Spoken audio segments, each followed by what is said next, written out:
Picture this. You just set a perfectly reasonable boundary with someone, and somehow you're the one drowning in guilt. You're constantly apologizing to someone who never admits fault. There's that person in your life whose crises always eclipse yours, whose pain demands instant attention, and who makes you feel like a monster every time you can't drop everything to help. Sound familiar? You're not dealing with bad luck. You're dealing with psychological warfare. Welcome to the dark art of professional victimhood, where your kindness becomes a weapon pointed straight at you. Here's what they don't want you to know. Some people have mastered victimhood like a strategic game. They've turned your empathy into their control mechanism, and the most chilling part, you probably never saw it coming. These aren't people who occasionally struggle. They've made victimhood their entire relational playbook. If you've ever felt emotionally destroyed after certain interactions but couldn't pinpoint why, keep watching. We're about to expose the entire operation. The manipulation blueprint. Let's cut through the noise. Victim manipulation is a calculated psychological strategy where someone consistently portrays themselves as perpetually wronged by life, circumstances, or people. The distinction: we all face genuine hardship sometimes, but professional victim players operate differently. Victimhood isn't their occasional reality, it's their identity.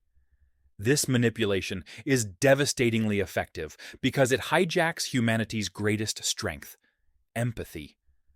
We're wired to help those who suffer, to extend compassion to the vulnerable. Victim manipulators have weaponized this instinct for personal gain. Some do this consciously, crafting elaborate narratives to achieve specific outcomes. Others have done it so long it's become automatic, a coping mechanism that evolved into toxicity.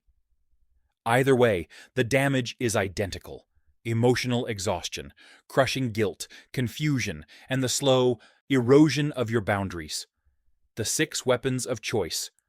1. The crisis factory. Their life is an endless disaster reel. One catastrophe barely ends before another erupts. They're always battling impossible situations, dealing with cruel people, suffering in ways that conveniently demand your attention and resources. There's never peace, never resolution, just perpetual drama, with them center stage as the innocent victim. The genius? Questioning someone's pain violates social norms. We're taught that doubting suffering is heartless. They know this and use it as an accountability shield. 2. The blame. Deflection. Shield responsibility is their kryptonite. Watch how they tell stories. They're never the aggressor, never at fault, never someone who could have chosen differently. Lost their job? The boss had a vendetta. Relationship ended? The partner was unreasonable. Financial struggles? The system is rigged. This serves multiple purposes: protects their ego, maintains victim status, prevents growth, and keeps you focused on helping rather than holding them accountable. 3. Selective Truth Mastery. They're expert storytellers, serving carefully edited reality. You get technically true, but fundamentally misleading versions. They'll describe being attacked, but omit their provocation. They'll claim exclusion, but hide the behaviors that drove people away. The brilliance? If caught, they can claim they never lied, just didn't mention certain details. Plausible deniability is built into the strategy. 4. The consequence shield. When you're already suffering, people hesitate to add burden through accountability. Constantly late? Their struggle stories make calling them out feel cruel. Said something hurtful? They're so overwhelmed that confrontation feels like kicking someone who's down. Sympathy becomes armor, deflecting consequences and allowing problematic behaviors to continue unchecked. 5. Emotional blackmail. After everything I've been through, I can't believe you won't do this. I guess I'll handle it alone, like always. These statements weaponize your fear of being a bad person. Any boundary becomes evidence of your moral failure rather than your reasonable right to limits. 6. Professional guilt tripping. They make you feel guilty for having good things while they struggle, for prioritizing your needs, for simply living your life. Over time, this poisons your ability to enjoy achievements. Your happiness becomes something to hide, leading to self-sabotage just to avoid triggering their manipulation. The devastating fallout. The relationship becomes fundamentally imbalanced.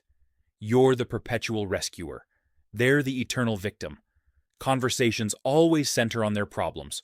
Your celebrations get hijacked by their suffering. Your difficulties somehow become about how they're affected. You start dreading interactions, hiding parts of your life, walking on eggshells. The relationship transforms from mutual support into a burden you carry alone. Most insidiously, they erode your trust in your own judgment. You start questioning whether you're being unreasonable, too harsh, or insensitive. This self-doubt is exactly what maintains their control. Breaking free. Trust your feelings. Consistent drainage, guilt, or confusion after interactions is valuable information. Don't dismiss it. Look for patterns, not isolated incidents.